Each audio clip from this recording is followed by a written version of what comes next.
Power Book 4 Force, Episode 10, Family Business. Opening scene, Tommy is speeding through Chicago as he's calling Vic.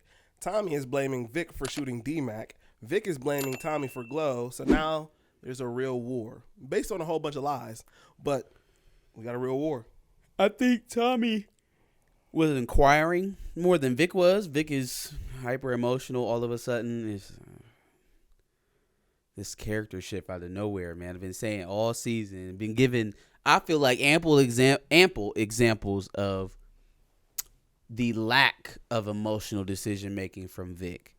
And then all of a sudden, it's just like, nope, I'm a different person now. And I don't think the same. My brain don't work the same way. And nope, just, yeah. We're going to war. Mirkovic barks orders at his lackeys in Serbian to get their guns prepped and kill Tommy if he betrays him. Mm-hmm. He then tells Tommy exactly what he relayed to them in English.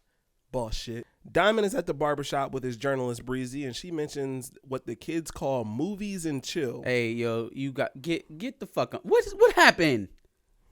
What the fuck? Who left the room? Who left the writer's room? Somebody's not there.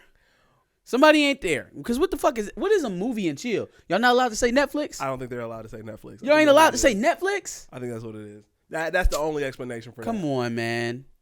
No more than you would be able to say McDonald's or Nike. Yeah, no. I think they'd be able to say that, but Netflix on Stars. I mean, but what would be the... Oh, well, okay, there you go. There's the conflict. Okay, I get it. That's the only thing I can think of. Movies and chill. Or we can just chill. Like the fact that she specifically said, like the kids say, movies and chill. I'm like, nobody says that. Yeah. I've never heard a kid say that. We could have just left that one out. Diamond is distant in this scene, presumably because of Lil Bro. Jay then calls Diamond and lets him know that he's about to pull up, and he means business. Yeah, I'm about to pull up on you, bro. Yeah, all right, I'll be here, motherfucker. Fucking snake. Yeah, I'll be here, all right. Lil Bro basically pulls up with his new favorite homeboy from Crescent City, and they got the choppers out. He didn't pull up. He sent them. Is that what it was? Yeah, he sent them. I remember seeing somebody kicking the door, and I thought it was Lil Bro at first. But no, man, he ain't going to do the dirty himself. So he ain't got the stones for that. Journalist homegirl is frantic, obviously, and asks what Diamond would have done if she wasn't there, which, not the time. Like, worry about that later. What you think I would have done? Well, I don't know, Diamond, because, I'm having trouble defining who you are, fam. I don't know if you a gangster or a holy man. You know what I'm saying? Too. I don't know what's up with you. Yeah. But I would have liked to assume, well, no, I mean, it was just you. It was you. Yeah. Don't go down in a blaze of glory for no reason. Vic and the Horsemen decide to have some drinks at the bar. Not sure what they're celebrating since they haven't done an ounce of work since arriving. One of the homeboys tells Vic that Dublin's concerned that Walter can't do his job since there's all these killings and profits are down.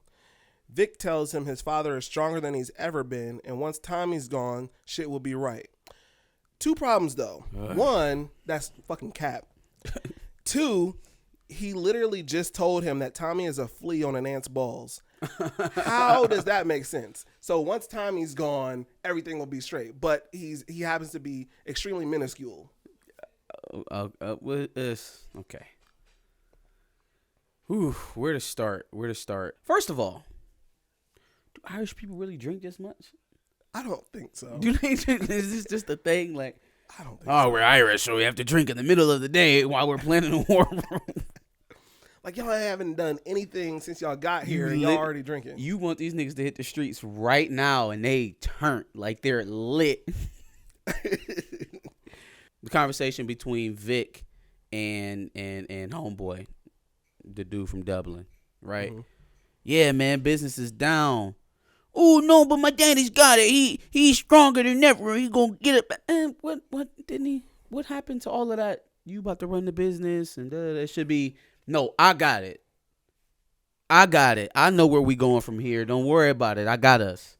Nope. Not. Oh no, my daddy. Oh, he gonna make it okay. Just be patient. Oh, my daddy. Come on, man. Come on. Yeah, the flea on the ant's balls thing. Why are y'all doing this to Vic? Why are y'all doing this to his character, man? Why? It was a bright spot. In other words, kind of roller coastery season, and then they just destroyed it. He's so much less than what he started out to be by the end of this season. He looks weak and broken. A much worse downfall than Mecca in season 2. Yeah, and somehow less qualified than Claudia? How the fuck did we get here? The Horsemen obviously value alcohol and women over their lives because a blonde chick easily sets up Conor McGregor to be killed by Tommy and the Serbs. Well, I thought that was hilarious. Like, you're not even clearly fucking loser, thinking straight. yeah. Like, these the niggas? These the ones? These them? Oh, okay. All right. Yeah, no, these the boys. That's all it took was a... Man, You know? Jesus Christ. Walter comes in and lets Vic and the Horsemen know that Tommy is indeed not a flea on an ant's balls after seeing homeboy who got stabbed hanging from above. Unfortunately, Tommy texts Claudia to be sure if they got beef, because if not, they could meet up to re-up on Dahlia. So now Claudia has the drop. That's not what that's for. I think he was clearly Yeah, I setting was them saying up. that's not. But even still, he just don't have the resources right now. But with Claudia, right? So she immediately tries to voice her opinion, and what happens right then? Get your ass back. Yep. Get your ass back. Hold Yep. on, Da. You said you needed me. You said you know what I'm saying. You needed me to do She's some invited shit. to the war room. Yeah, I thought I was in. I thought I was one of the boys. What happened? You just smacked the shit out of me, Will Smith style. What happened? You know? But yeah, no, I think it's just going to show that Walter never truly had any intention of giving any type of control or ownership over the business to his children. It was manipulation from the jump. Yeah. All of it. It was always manipulation. Mm-hmm. JP meets D-Mac, and of course, because it's power, D-Mac has to call his dad a fake-ass nigga. Much better than killing him, though. Yeah. Tommy then tells JP that his son is a genius and he shouldn't be in the game. Tommy then explains that he got a Serb playing security and he's footing the hospital bill. JP then requests that Tommy get D-Mac's info and find who did this to him. Yeah. That whole exchange with D-Mac and JP was funny as hell. Because it was just like, they are meeting each other again today. Like, they're meeting each other all over again. They have been apart for at least a decade. I just don't feel like, regardless of the situation, that's going to be it wasn't smooth, but it was like way too... Oh yeah, son.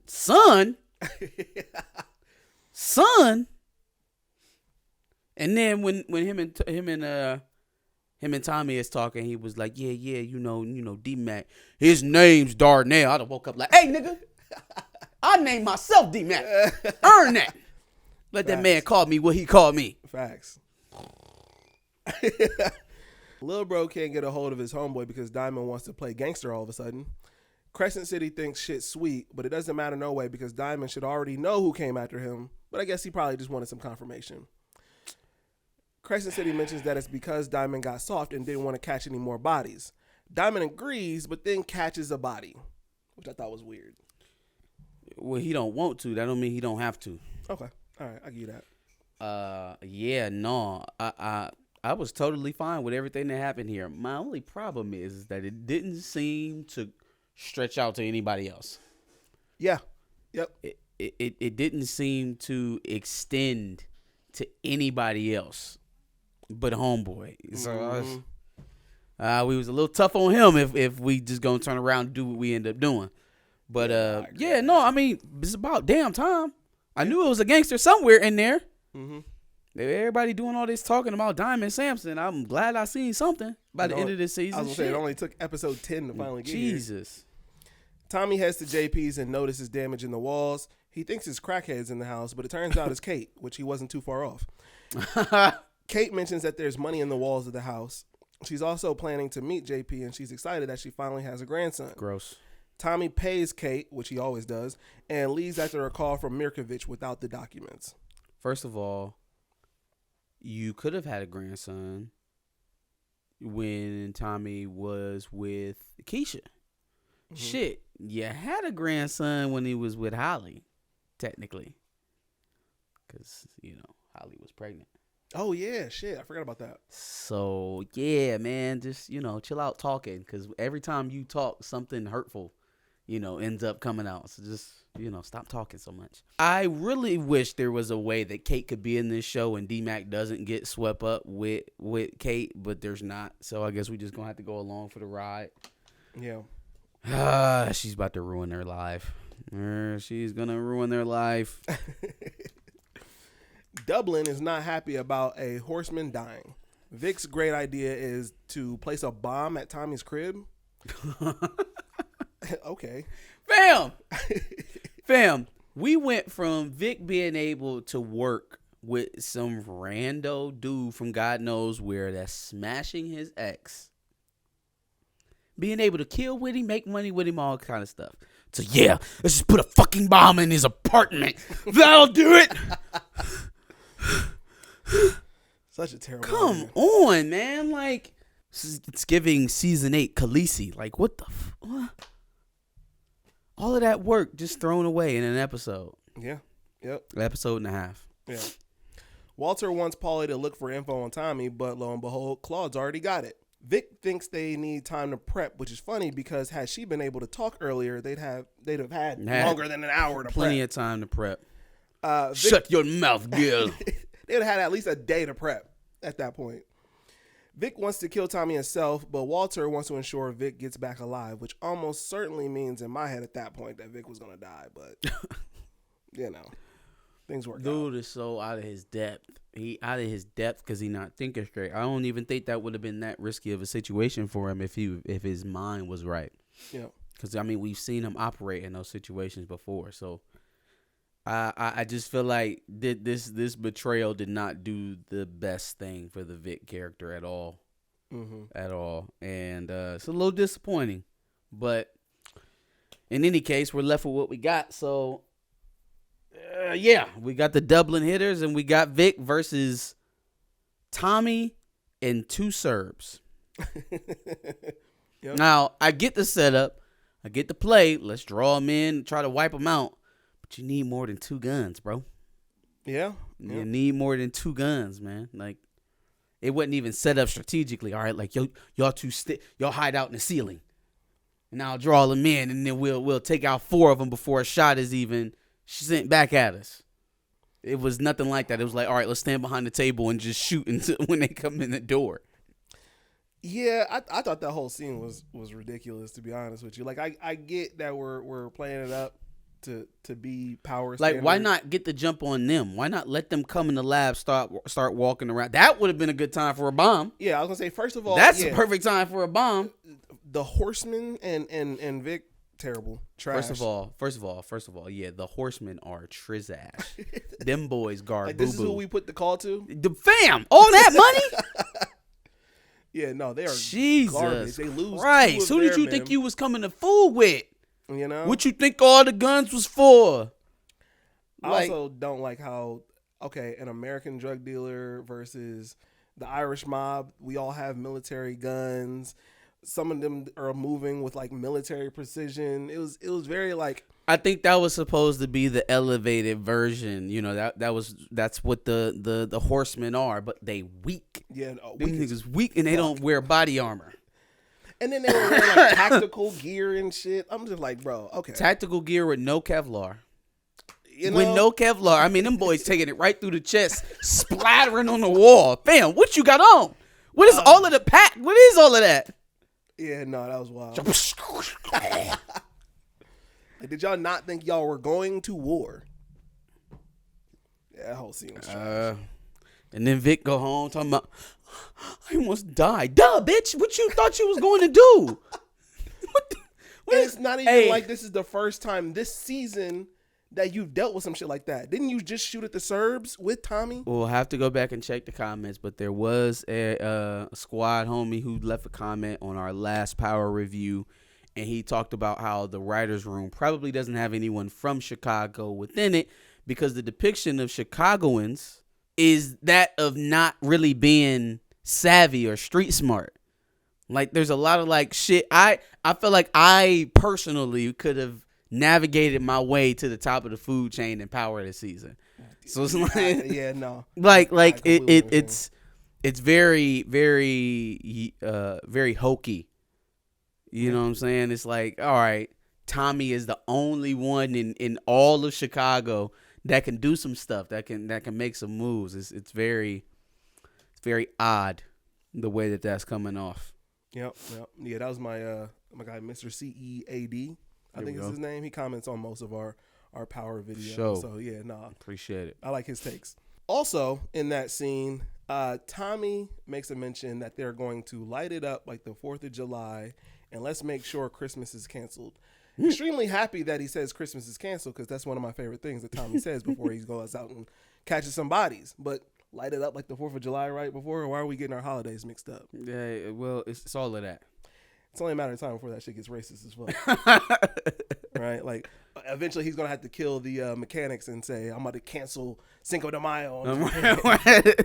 Or Cinco de Mayo. Or he goes and kills Diamond in some future season. No more Kwanzaa, motherfucker. Cancel Kwanzaa. I'm going to cancel Juneteenth on this motherfucker. Or he has to kill fucking Walter and them and say, I'm about to cancel St. Patrick's Day. Like, I see it happening. No. Don't do that, because you take the bottle away from anybody in that show, and it's going to be a problem. It's going to be an issue. Also, right before that happened, Lil Bro, who's rocking Gucci and driving a Lambo truck, walks into the home to find Crescent City is dead. Or Blackston. I think that's his name. Blackston? Godfather style, yeah. Yep. Godfather style. Leave your boy on the table. You know? Put him in the dirt. He ain't saying shit, smoking on that black pack. Facts. Come pick your mans up. Facts. Boy. So literally the only people to make it back is Vic and the One Horseman, which is absolutely hilarious because they had no time to prep, obviously. Tommy's up 3-0 on the scoreboard, and he even texts him to let him know that. And Vic notices that Claude was the one to put him up on that info, because obviously Tommy got the best of him. Almost died tonight. Yeah. Yep. And to be honest with you, the only thing Claude did wrong was not tell you that she knew more about Tommy and the lab and Dahlia. No, that's the only thing she left out. But I mean, even if she'd have told you, oh yeah, Tommy just texted me and he said blah blah blah blah blah, Dahlia delivery tomorrow. Blah, skip, meet him at the lab. So if you'd have acted off that information, that's you. It's really even worse because the information that you acted off of was some intermediary in between Claudia and Tommy. Mm-hmm. Yeah, Tommy's gonna be here at this time, says Claudia's friend. That was y'all's decision to go ride out and run head first into a trap, which is also something that Vic would have never done in episodes 1 through 8. Yeah. Yep. Tommy mentions the attempted hit and shooting of D-Mac to Liliana. He then tells her that they don't know who to trust. Liliana explains to the doc, because Liliana's a soldier, and JP's fam, that the doc should probably run, and then gave her some cash. I get that she was trying to be a real one in that instance, but she fucked everything up. Yeah. Yep. She fucked everything up. Crazy enough, I feel like the slightest thing that she did was obviously mentioning that JP's fam was kind of like a throwaway you would think. But then, comes back and literally messed up everything. Don't let it. He was being calm. He ain't had no reason to kill her right now. Yeah. Like there's more time for her to get out, man. Come on. Plus, I thought she could just, I don't know, go. Why? Claudia know about her. You know Claudia know about her. Plus, I just feel like once everything is cleared up, there's going to be more supply needed for Dahlia. So, like, you're going to get rid of one of the chefs?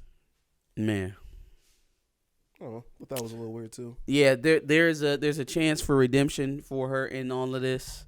And there is a motivation for her to redeem herself in all of this that we'll get to by the end of this episode. But, damn, man. Damn, Liliana. I mean, the doc to redeem herself. But, man. Yeah. Liliana, you don't even know how bad you fucked up. The final horseman is mad because of the bad info Claude provided, but she shows him Dahlia. Since Homeboy was already inquiring if Walter was up to the task, Claude showing initiative with Dahlia piques his interest. Problem is, Claude thinks she can make a deal with bro so that he's able to supply Dahlia all throughout Europe so long as he backs her with the fam in Ireland. She clearly doesn't understand that she has a supply problem here in Chicago, but now she's promising that he's going to have all the supply of it in Europe. She's a rookie trying to pretend to be a boss. She a rookie pretending to be a boss. Yeah. She don't know what she's doing. And Yep. she'd only gotten as far as she had got because of Tommy. Mm-hmm. Because of Tommy. Like, Tommy cleaned up all that stuff after she killed the girl who brought her Dahlia in the first place. Dahlia is not your creation. Yeah. You created no parts of any of this business or the drug. And I was like, what? You didn't create any of it. None of it. Somebody else made the drug. Somebody else discovered the drug. Somebody else introduced you to the chemist. Then you killed the person who introduced you to the chemist. And Tommy helped you out of that. And then Tommy set up the distribution network. Mm-hmm. You had absolutely nothing to do with nothing. Yep. Tommy could have just as easily ran into your girlfriend out on the streets, smacked, and then found out about Dahlia. Where are you instrumental to any of this? Like that level of appropriation, dog, that's like, boy. You know? The doc thinks she's about to make a clean break, but unfortunately he gets picked up by Claude and the Final Horseman. Claude presses her about Tommy and his potential whereabouts and what his weaknesses are. But in real life, while I know she understands that JP's fam because Liliana told her, how would she know where JP he's lives? at? Yeah, how did they find you? Especially since most of the time he was at the hospital too. Maybe they looked him up. I don't know. Well, he went home to go get those files, Right, but like right. the fact that they found that house so quickly is an issue to me. That's a bit of a problem. I felt like it would have taken them a little more time to find. With only thing she having is the name JP. Yeah. Like, that's it. She don't know where he live, where he work, what his legal name is. Yep. Black guy JP has glasses, deep voice. Reminds me of Chocolate Rain. Now, if y'all have resources that damn good that Claudia has access to, why y'all don't know who killed Gloria?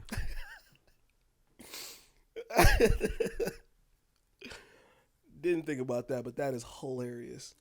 Y'all got resources that could find a man off a vague description and a nickname. Y'all got his address. Y'all in his house waiting on him before he make it home from the hospital. Y'all don't know who killed Gloria? Yeah. Kate finally gets a chance to meet both JP and D-Mac. JP and Kate hug in the most awkward way possible. Kate meets D-Mac and remarks that he looks nothing like her, which is the most Kate thing to say. Oh, Jesus. Tommy admits that he forgot the papers because of Kate. Tommy, not very sympathetic with the fact that bro just got shot, gives him a math quiz and then interrogates him about what he knows about CBI. Okay, so if there's one criticism for Tommy, it's for him deciding that Jannard is the one who wants him dead. Like, man, how much confirmation do we need? You know? And why hasn't Liliana confirmed that he asked me to kill you too? He asked me to kill you too. Yeah. I don't know. I have no idea. Like, that never played a part in any of this. Nope, never even came back up. The funniest lines in this episode occur when D-Mac asks, "Who's that old white bitch?" And then Tommy encourages him to continue keep saying that. Keep that shit up. Kate an old white bitch. JP then asks Kate to stay with a kid that she's never met. Yo, this whole family shit, like between D-Mac, Kate, and JP, all of y'all niggas met each other within the last. Well, no. He knew D-Mac. He did. He raised him a little bit. Mm-hmm. But like y'all kind of just meeting each other in the last 24 hours. Now we've gone from, ooh, my daddy here while I'm having my surgery. Ooh, grandma? Oh, okay, yeah. She'll stay with me. Like, you don't know this woman. JP, you don't. Can I meet my grandson? Of course.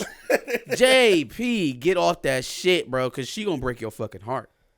Whew. She gonna tear you apart if you acting like that already. Plus, worst case scenario, what if Kate's working for like the Serbs? Oh my! No, not even the Serbs. What if she working for somebody in Chicago? Yeah, or in New York? What if fucking Blanca sent her ass over here? We'll talk about that. Jesus, please, Kate. If you a snitch, you getting dealt with.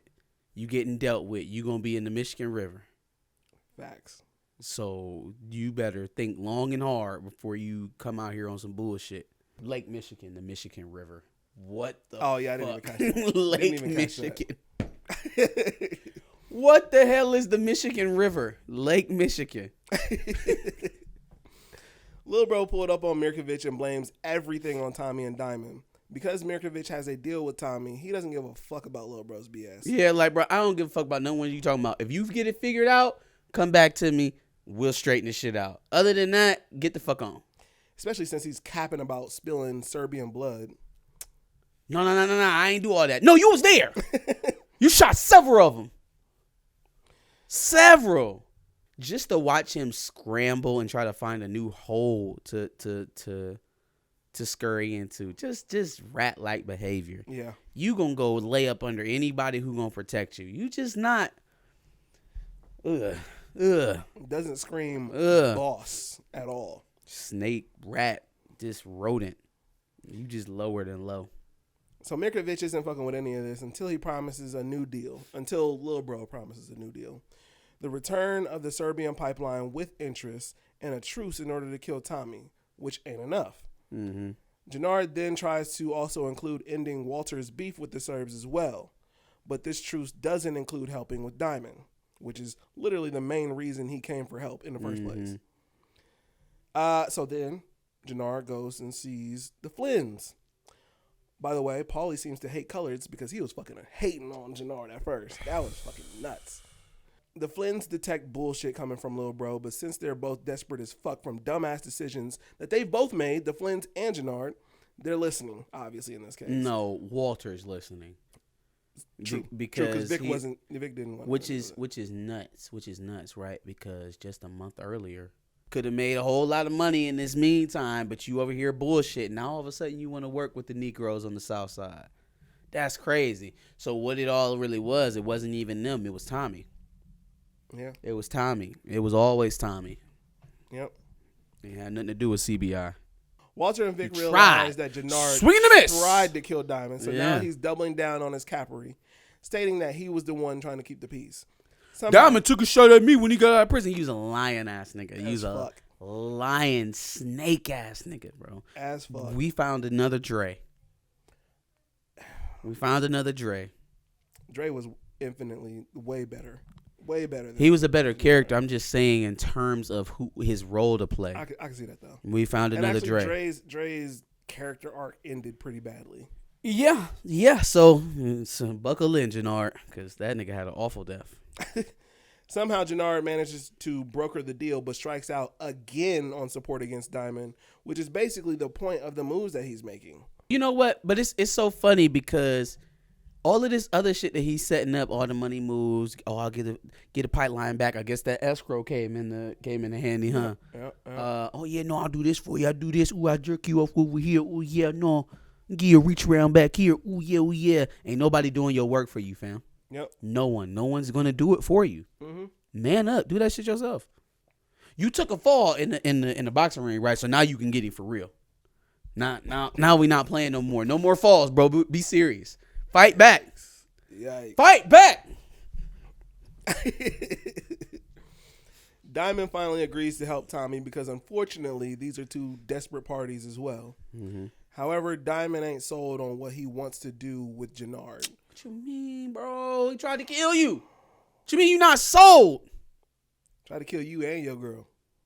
Well, he ain't even know about old girl. Yeah, that's fair enough. No, but she was there, her. so she would have had to die. Tommy meets up with Liliana to find the doc, but Liliana let her go without securing her exit. That was so dumb. Like, you really want her gone? Give her that money and put her on her plane. Make sure she get out. I thought that she could just, leave. No. Because nobody who in this life is can just move like that. You told her that. Yeah. Yep. If you're so concerned, make sure she get where she's supposed to go. Mm-hmm. How Claudia's probably going to be looking for her. How did that not come? How did it not compute? Because she's a soldier, not a boss. Her moves cost her dearly. Oh, for sure. For sure. So now Claude is calling with the fam, the Flynns and Jannard, to let Tommy know that they have JP. Despite her consistent hard work in providing literally any and all progress for the Flynns, Walter still wants to let the boys handle the work. Told you so. I mean, what you want? Yeah. What you want me to say? I told you so. Was never interested in letting y'all do anything. Not a single damn thing. He just needed y'all back in the fold for the time being. Despite any progress that she's made for them, she's still Meg. Still. After that call, Claude presses Jannard for information that he has on whether or not Tommy called the hit on Vic by also promising him some shit that she doesn't have in place. Nothing. She don't have nothing. You don't have a damn thing. And I tell you what. Well, you know what? I ain't going to get too far. But, yeah, you don't have anything. Just a lot of empty promises. The fact that Jannard knows Tommy didn't have anything to do with Vic.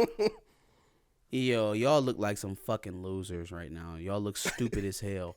And if you know that, if you're confirming it, why are we carrying out all this fucking bullshit? All of this is based off the fact that Tommy and the Serbians killed Gloria. Why are we continuing to do this? Why? Tommy, Diamond, and Liliana ponder on their current situation, and they figure that if Tommy shows up, he's dead immediately. And if he doesn't, JP is dead, which is clearly a problem for Tommy in this case. The great idea is to have Diamond pretend like he's got Tommy hostage so that he can get everyone to turn on Jannard, which almost works for like a second, but then doesn't. What a terrible fucking idea. Nobody is suspicious at first. Nobody. No. No one is suspicious. Is that right, Tommy? You tried to run off, did you? No. No, he did not. No, Walter. No, Walter. Nobody, even Jannard, is not suspicious of like, man, this nigga love Tommy. You know better than anybody. Your paranoid ass. It's been Tommy this, Tommy that. Diamond won't Tommy. Diamond choosing Tommy over me. Diamond putting Tommy for CBI. Tommy, Diamond, Tommy. All fucking season. Yes. Now he show up with a gun to his head, and Jannard's just like, oh, okay, well, everything seems only up and up here. Also hilarious that it's literally only two of them versus like at least a dozen of this makeshift army here. Hey, at least this time they spread out, I guess. Yeah. At least they spread out this time, I guess. Plus, I think they were counting on the fact that not all the CBI soldiers that were going to be with Jannard were going to be for Jannard once they found out that he tried to kill Tommy or that he tried to kill Diamond. Yeah. I think they were counting on that. Now, if that shit didn't happen, it probably would have got a little hectic. I don't know what the fuck that the plan was. Maybe it was to, start the shooting, draw them out, and then let Liliana sneak up from behind. But if I'm not mistaken, the shooters were already behind Jannard since like the beginning of the season, were they not? Who? Didn't he have shooters? That were, according to him, yeah, the Young and Dumbs was all with him. So then, but that was according to him, and I think again, Diamond probably banked on he miscalculating because everybody ain't no snake like you, bro. Yeah, yep. You know what I'm saying? Everybody don't think like you. Mm-hmm. Diamond runs after Jannard and Vic runs after Tommy, while literally only Walter runs after Vic, but Paulie stops him. Since everyone else seems to be just sitting around, Liliana flanks the Flynns and kills like 3 people before they even notice anyone is shooting. Smoked them. Like literally, she shoots 3 people, and then you hear a guy say, "Oh, somebody's shooting over here." How does she kill 3 people without you noticing that she's shooting back there? I thought that was nuts. Lil Bro presses Diamond to shoot him, and he doesn't. Like, all this, like, work that we've done just for him to shoot, not hit him, and then just not kill him whatsoever. Black needed to die. Had to die, even though I didn't want to do it. He had to go. Jannard I guess because Diamond feels responsible for how Jannar ended up. Boy, that's I guess only my little sibling or my child would probably get that grace, that gift from God. Yeah. After you already tried to kill me, Mm-hmm. only my child. Maybe I don't even know if I could see it. Well, my child or my sibling probably is the only two. After trying to kill you. Yeah. Okay. Vic gets a couple punches in on Tommy, but then somehow Tommy ends up winning and then holds Vic hostage. Because Vic's soft all of a sudden. Because Vic is soft all of a sudden. He's no comp. He's no comp. Plus, Vic, I hate to tell you, man, but this is season 1. You were never going to beat Tommy. Yeah. It was never going to happen. Yeah. You lost as soon as you decided that's what you were going to do. Yep. Liliana gets another frustratingly easy kill. Diamond sets up a deal with Lil Bro to split CBI amicably, which is so frustrating because he's just going to try to snake you again for your part. Walter tells Paulie to get JP, and as Liliana gets the drop, she gets shot again by Claude. Tommy calls out Walter for being a piece of shit to his son, so then Claude comes to corroborate Tommy's story. Why she had to shoot Liliana in the chest to get her to stop from shooting Paulie, it's a little nuts. She couldn't, shoot her in the leg or some shit. She had to go for the fatal kill. My problem is that you saw, everyone knew Claudia was there. Claudia was there initially when they first lined up. Mm-hmm. So you saw who was out there. You knew you was missing one. Yeah. Yeah. You knew it. You was off by 1. I hate the fact that Claudia ends up getting the drop on Liliana because, and watch this map, Liliana tells the doctor to get out of town without dropping her off herself, right? So the doctor lollygags and she goes in the morning, giving Claudia enough time to catch up to her. Mm-hmm. She then gives Claudia the information on JP. They have to formulate this plan to get JP back. It's Liliana's responsibility to grab JP. And because Liliana set all this shit in motion in the first place, she now has to take the bullet from Claudia, which is the one person that you neglected to avoid in the first place. All you would have done was just take her right up to goddamn JFK. And I really don't like that it was Claudia. I almost would have rathered it had been one of the soldiers on the ground as he was dying. Ugh. Me too. Because, Claudia is becoming too much of a killer for me. And it's all coming very, out of nowhere-ish. It's like she's not actually having to earn these. She stabbed her girlfriend in the back of the head. Dude definitely wasn't expecting what happened to him. But, that was more of a legitimate kill than the first. I hate that it had to happen that way, man. I really hate that it had to happen that way. I agree. Were we not even going to try to get it? I understand hit or center mass is probably over, but, then we're not going to try at all?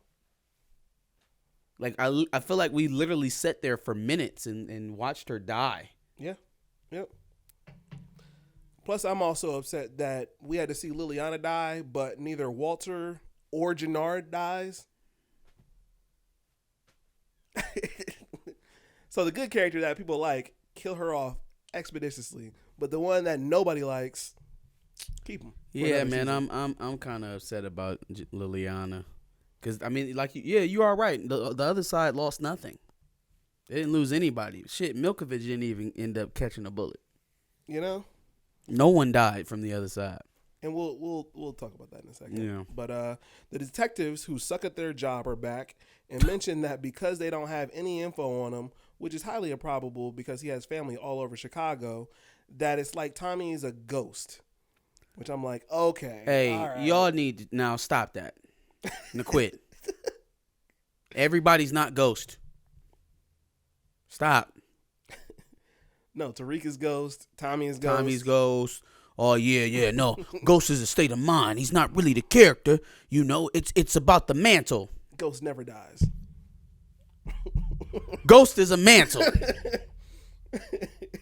Y'all better respect James St. Patrick. That's a fact.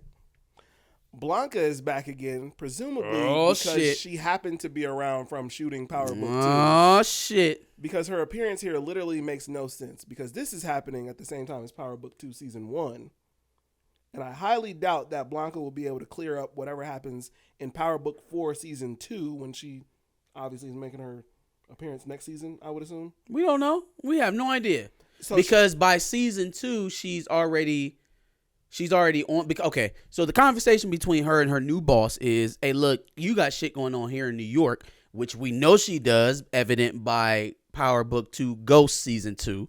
Right? That stuff hasn't happened yet. That hasn't. But I'm saying, though, he's telling her right now that you got shit brewing here in New York. Okay. And we know that that's true by what ends up happening with her, right? Fair enough.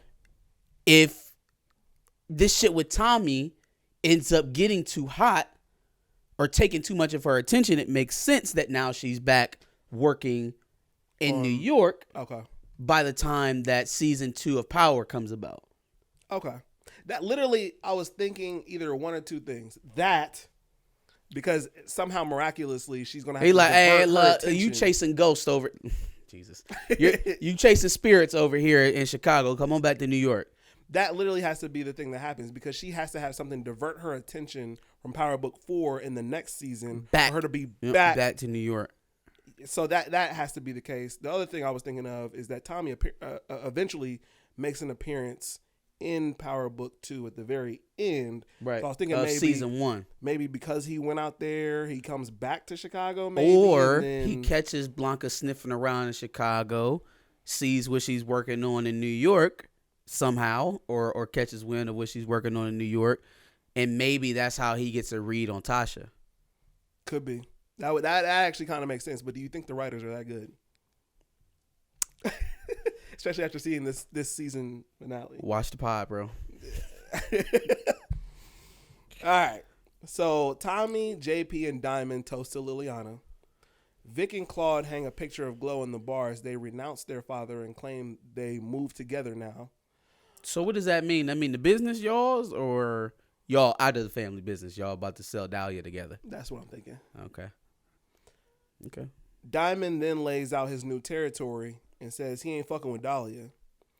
Tommy claims that he still wants the city despite losing Liliana, so clearly he's learned absolutely nothing from this season and still has the exact same enemies. So where did we go from this? I don't know if he didn't learn anything from this season. I feel like he, just like everything else, when Tommy loses, he's better for it. That's the unfortunate story of Thomas Egan, is that as he loses, he gets stronger. Because this version of Tommy, as roller coastery as this the writing has been the strongest character version, I would say, of Tommy for sure. Yeah, I would agree with that. It's the best version that we've seen of Tommy. But he came into this season, this new Tommy. Sure.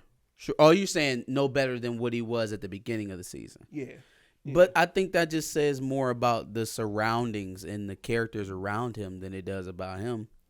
Because he was already in a strong position walking through the door. That's what made it so laughable about the organizations and the gangs that were already existing in Chicago. Because it felt like nothing was going on out here until Tommy showed up. That's fair. Maybe I shouldn't have said that he didn't learn anything. But it's glaring to me that Tommy... Typically, when you tell a story, right, like throughout a season or throughout a movie, a character goes through something, goes through the conflict, goes through the struggle, and then they emerge a different person from learning everything that had happened to them. In this situation, he still has the exact same enemies because nobody died on their end, and he still has the exact same goal. So it's almost as if he hasn't progressed, like you said, from where he was at the beginning of the season.